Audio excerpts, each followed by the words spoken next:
I never understood in the early days of Hannity's show, when it went from being his television program, when it went from being Hannity and Combs to just Hannity, why he would do that thing. I don't remember if he did it toward the end of the show or just when he was going into every break, where he would throw a football at the in the off camera, as he was going to break. I never understood it. It was his way. I mean, he's not a football player. It was his way of trying to look like, I don't know, like an every man, an all America. I never got that.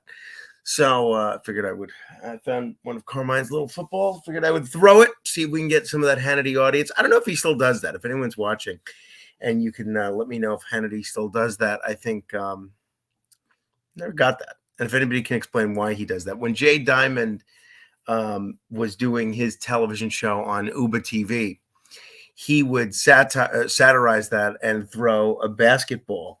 I wish those old versions of Jay's show were available on Uba TV somewhere or on the YouTube. I don't know what the story there is.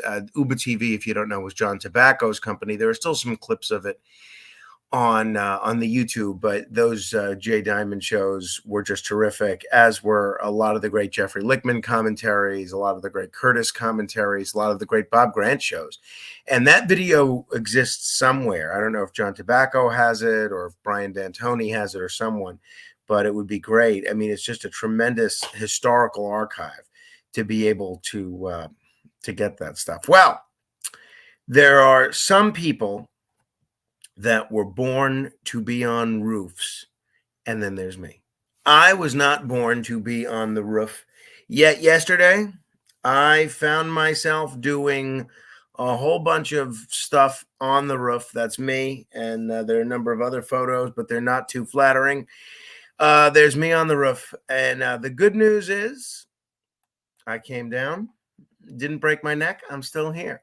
I will give you the full ugly details of my experience on the roof of my house. I'll tell you why I was up there and what I was doing. More than one thing. Tonight on the radio. I'll be on tonight from 1 a.m. to 5 a.m.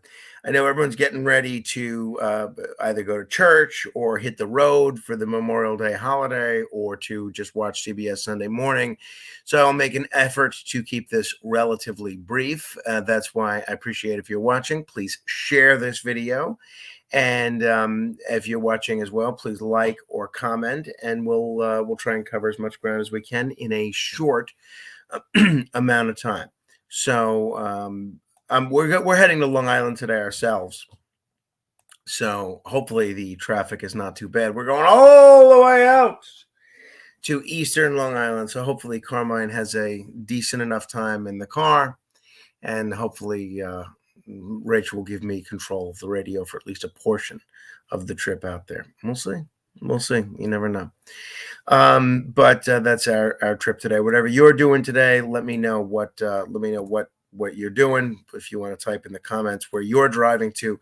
We didn't end up going to Bethlehem, Pennsylvania yesterday. We missed my cousin Charlie's graduation because Rachel was concerned that we might all still be contagious. So we didn't end up going out there. So no one has vomited in our house since Thursday morning. So we're fairly confident that we're over this stomach bug. So Rachel feels fairly confident that we're not going to infect anybody.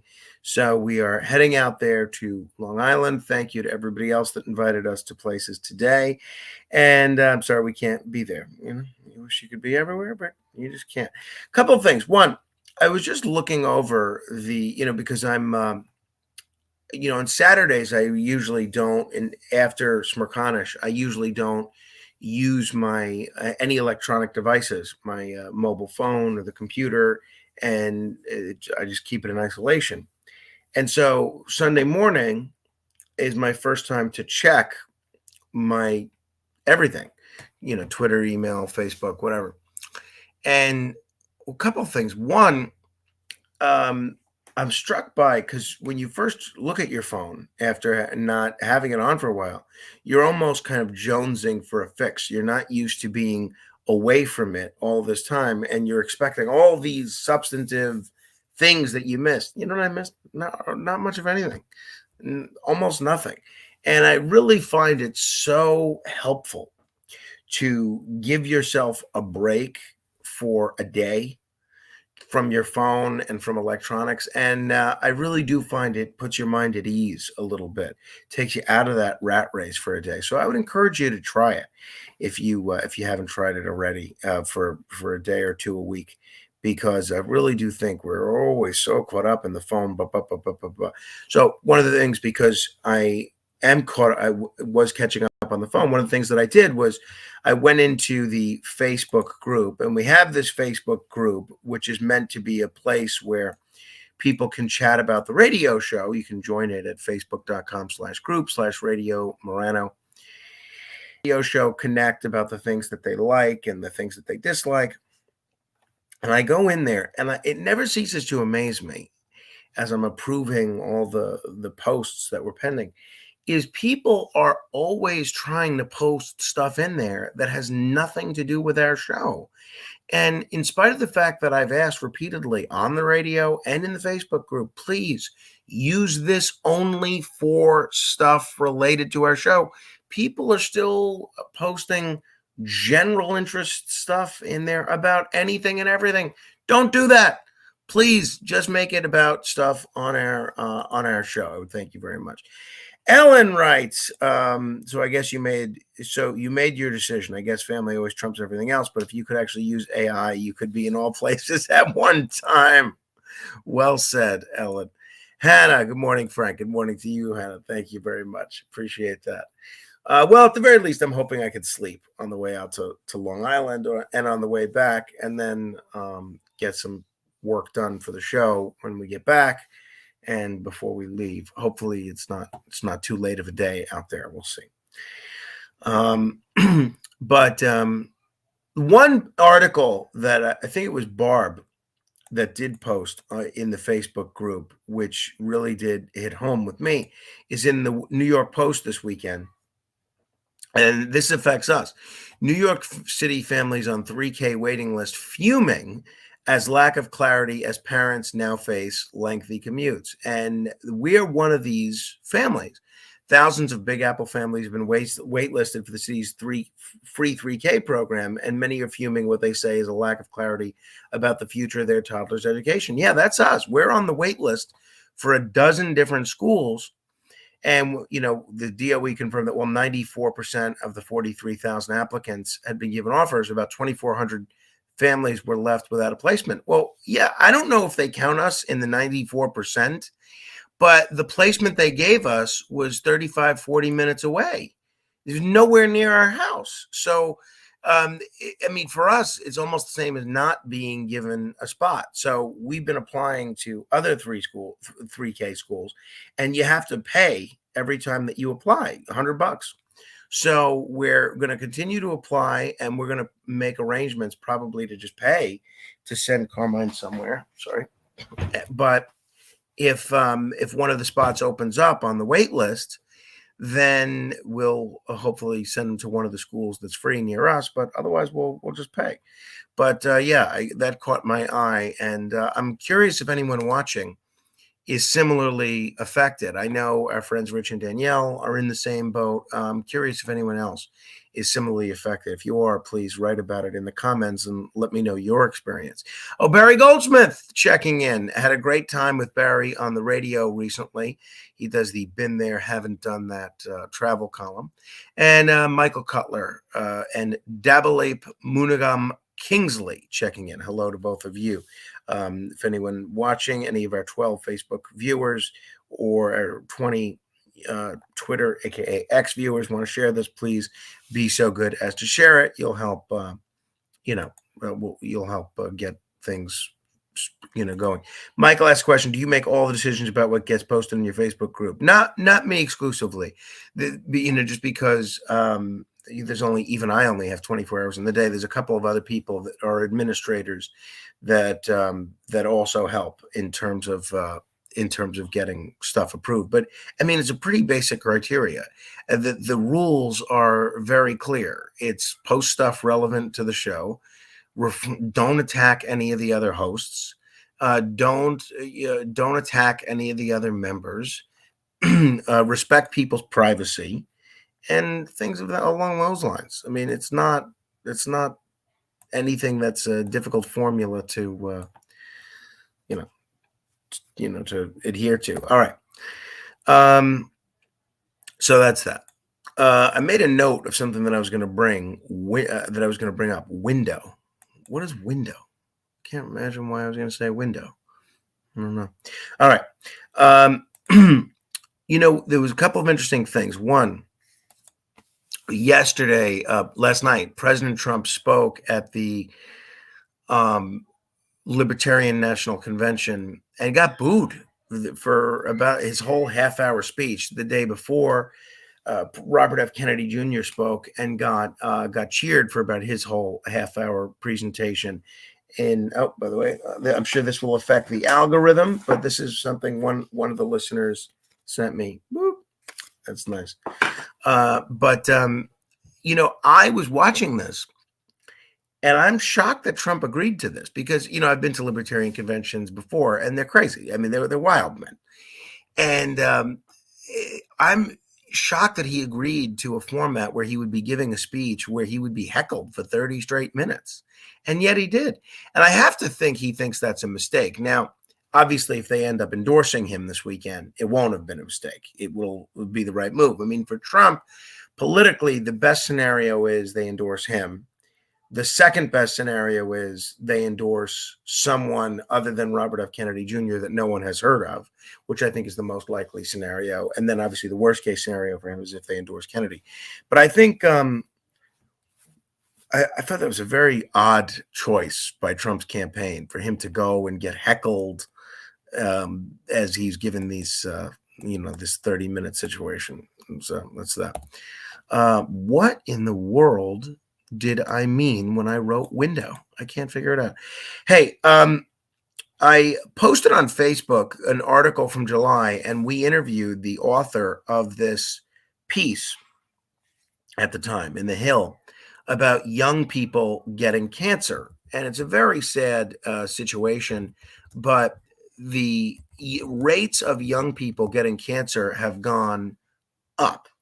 And cancer overall has gone down, but in general, the rates of growth among young people getting cancer have gone up. I'll share this article with you on here for a second. And I posted the whole article. You can read it. And I'm just curious why you think that's the case. So there apparently this is about younger people missing the early signs of cancer, but there's a lot of other. Oh, hello, Carmine. You don't want to say anything? No, okay, it's okay. Yeah, I mean, it's okay. It's talking about kind of. So I don't know. I've heard a lot of different theories.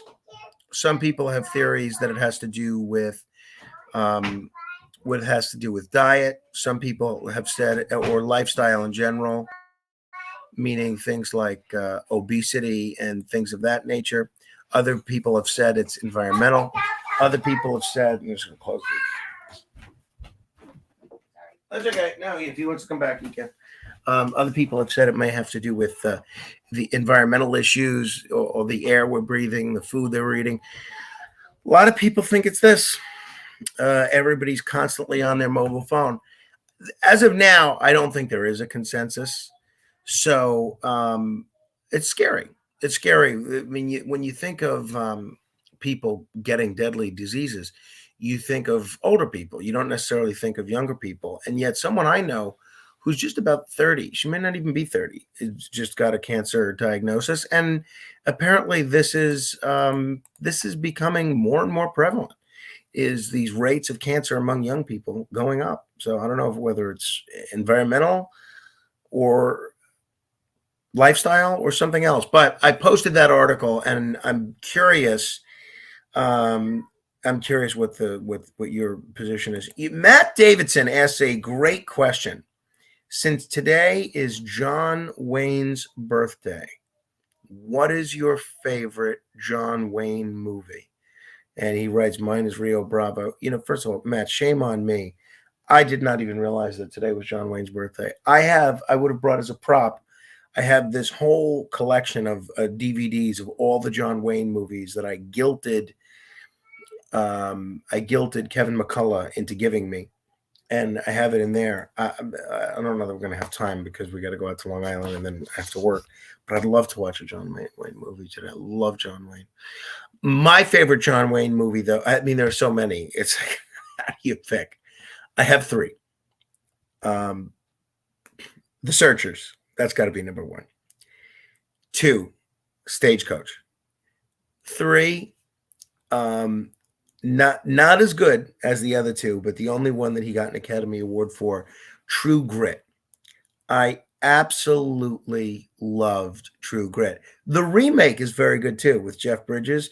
That might be one of the few remakes where the remake is better than the original. The only thing missing from the original is John Wayne. And that is the only picture that John Wayne won an Academy Award for. And look, I think the folks at the Academy realized, hey, wait a minute, we've never given John Wayne an Academy Award before. And, I'm going to see if there's a John Wayne bobblehead doll available online. I'm looking around at all these bobblehead dolls I have. I have all these presidents. I have Mr. Met, Chewbacca, Warner Fussell, Pete Alonso, CC Sabathia as a Star Wars character. I think I even have Putin, the Godfather. I don't have any John Wayne bobblehead dolls. I got to see about getting one. But I think they realized that he was towards the end of his life and the end of his career, and that we'd better honor him with an Academy Award, and they did. But that was not his best movie, but it was the only one he won an Oscar for. But he's good in it, and it's a great story. I love it. Rooster Cogburn. Michael Cutler says The Shootist. Yeah, we got to maybe we'll come up with something on the radio to do in honor of John Wayne today. Rosie, the lovely Rosie Rosito, posting. This is interesting. I recently posted a report about microwave ovens. Read it. It is environmental lifestyle and the products we use. Go back to natural. Yeah, that's a good point. A lot of people have been warning about those science ovens for a long time, both the microwaves they're sending out and what it does to your actual food. Even from the time they came out, people were saying that. So that's that. All right. The other thing that caught my eye this week, and I don't think I'll have time to bring this up on the radio tonight, is the debate about, so as far as that Libertarian Convention is, I know we have a lot of people watching on Twitter, aka X. If anyone was there, comment and let me know, either for the Trump speech or the RFK speech. I'm curious what it was like in person, because a lot of times watching these on television doesn't tell the full story. And so while, one story gets told on TV, if you're actually there in the crowd, sometimes it could be a very different situation. So if you were at that Libertarian Convention, either for Trump or for RFK's speech, let me know, comment, and just give me your take on what it was like there in person. I thought it was interesting. I mean, I think it's a big coup on the Libertarian front that they were able to get both President Trump there and Robert F. Kennedy Jr. I thought that was very interesting. And Vivek Ramaswamy. And then today, Nicole Shanahan is going to be speaking today. I mean, I think both Kennedy and Trump want that Libertarian endorsement. I don't think either of them is going to get it, in all honesty. But we'll see. You never know. You never get bored guessing what the Libertarians are going to do. They're always such a wild card. So there's this story out of Minnesota regarding where incarcerated people should be counted. Where do you think they should be counted? Meaning, if someone's incarcerated, should they be counted in their last known, address, right? Or should they be counted for purposes of representation where they're actually imprisoned? So there's a new state law in Minnesota that is going to prohibit the practice of counting incarcerated people where they're imprisoned. But in most states, they still count people where they're imprisoned. So that gives the community where the prison is more representation, more representatives. What do you think? I think they should be counted at their last known address. I think that's the fair way to do it, because if you're counted where you're imprisoned, you're not really participating in the community. You're not a part of the community. You're not using the public parks. You're not using the public schools. You're not voting. You don't have a vested interest in what's going on beyond the prison walls. So I think it should be in the community at your last known address. And if you're not convicted yet, as say people at Rikers for the most part are not, you could still vote by mail in your local election. So I'm curious what you where you come down on that issue. I think it's an interesting question in terms of counted where you're incarcerated or what your last known address is. Let me know what you think. Want to encourage you to check out some Frank Morano merchandise. Go to wabcradiostore.com, whatever you choose to buy. You can use the promo code Frank15. I am going to be back on the radio tonight into tomorrow morning, so 1 a.m. to 5 a.m. Please listen. If you have not gotten a chance to catch up on any of our recent episodes, please be so good as to do so. You can go just search The Other Side of Midnight on any podcast app, or you can just go ahead and go to wabcradio.com/Frank, or just fmwabc.com if that's shorter. And want to encourage everybody watching to become a subscriber. 99 cents a month. It is the best 99 cents a month you can spend. And in addition to just going to facebook.com/become supporter/Morano fan, Brandon has this handy dandy shortcut method for becoming a subscriber. You can just click the overview button under the comments box, then scroll to the bottom and click the subscribe button. And that is a great way to become a subscriber. It is the best value that you're going to get for 99 cents a month, as far as I'm concerned. Those of you watching, please share this video. I'm trying to remember, what is window? I wrote a note, window. What's window? Was I talking about cleaning a window? Was I talking about fixing a window? I don't remember. Well, whatever it is, I don't know. I did put up a window blind on Friday. It's just been a constant barrage of chores. I'm almost thinking that Rachel may have concocted this stomach virus for us so that she could get me to be home and do all these chores for the last 2 days. But I don't know. We did mulch. I did all the stuff on the roof. But so far, even though there's me on the roof, even though everyone was, even though I mentioned yesterday how the brackets that I put up on Thursday for this window blind were still missing a few pieces. So far, that blind is still up. It hasn't come down yet. So that's that. Yeah, she is a smart lady, Saul. That is for sure. All right. Please share this. Happy John Wayne's birthday today. Enjoy it. Oh, my laptop's almost out of battery. Let's see if I can plug this in while I'm here a few minutes. I'm not yet caught up on the newspapers. Going to try and get to 10 emails now and then read a newspaper. And then hopefully I'll be in the process of getting caught up. I start with Saturday's newspapers that I haven't finished, and then I work my way to Sundays. So if you know what happened in the news between yesterday and today, don't tell me.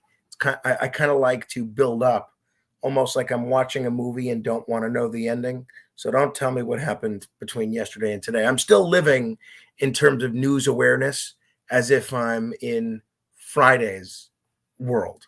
So that's that. So that's that. All right. If you are today, in addition to being John Wayne's birthday, a number of other folks celebrating birthdays today. Stevie Nicks, Al Jolson, who is just an incredible talent. Even if you go back and listen to his music these days, it's incredible. Pam Grier. I mean, whether you go back in the day to her work on Black Mama, White Mama, or more recently with her incredible comeback turn in Jackie Brown, there's nobody more interesting and more attractive, quite frankly, than Pam Grier. She's celebrating her birthday today. Lenny Kravitz, 60 years old today. Helena Bonham Carter, 58 years old today. And Lauryn Hill, 49 years old today. So happy birthday to everybody. Oh, and for those of you that are pro wrestling fans, today is a pretty important date in the annals of pro wrestling, because on this day in, I believe it was 1986, Hacksaw Jim Duggan and the Iron Sheik, who were feuding, they were in the midst of a feud. They changed the face of the wrestling business because they were supposed to be feuding, and in those days, wrestlers observed kayfabe, which is, they pretended it was real, and they didn't act like the baby faces and the heels ever interacted with one another. So Hacksaw was getting a ride, gave a ride to the Iron Sheik from the airport to the show where they were supposed to be wrestling that night. And as they're in the car, they choose to do drugs. I think pot. There might have been harder drugs there as well, and drink. They get pulled over by the police. They get arrested. And this was a national news story. Not that you had two wrestlers arrested for driving while under the influence, but the fact that you had two wrestlers traveling together that were supposed to be fighting that night. And McMahon, he fired the Iron Sheik, Vince McMahon, and he called Hacksaw Jim Duggan up and says, "Jim, you've ruined us." And that day was a day that changed the wrestling business from that point on. That's for sure. Mark writes, "It's all fake news." Mark, what's fake news? Oh, I guess all the news that I missed is fake news. I guess so. So be it. All right. If you're watching on Facebook, please be so good as to both subscribe and send stars. If you're watching on Twitter, please retweet us. If you're watching on the YouTube, please give us a like.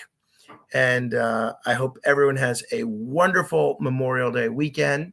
It's going to rain tomorrow, it looks like. So for those of you that are going to the Memorial Day parade on Staten Island, which scheduled to kick off on Forest Avenue and Hart, I think either at 12 or 12:30. That makes it a tough parade. But you know what else is tough? Being in the military and fighting wars.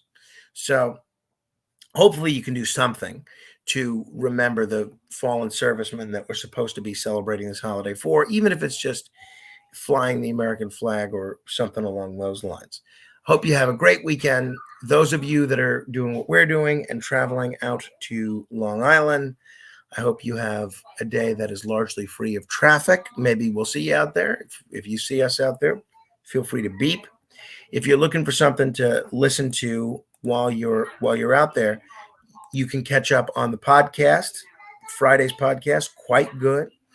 And I appreciate everybody watching. Appreciate everyone watching and supporting what we're doing here and on the radio. All right.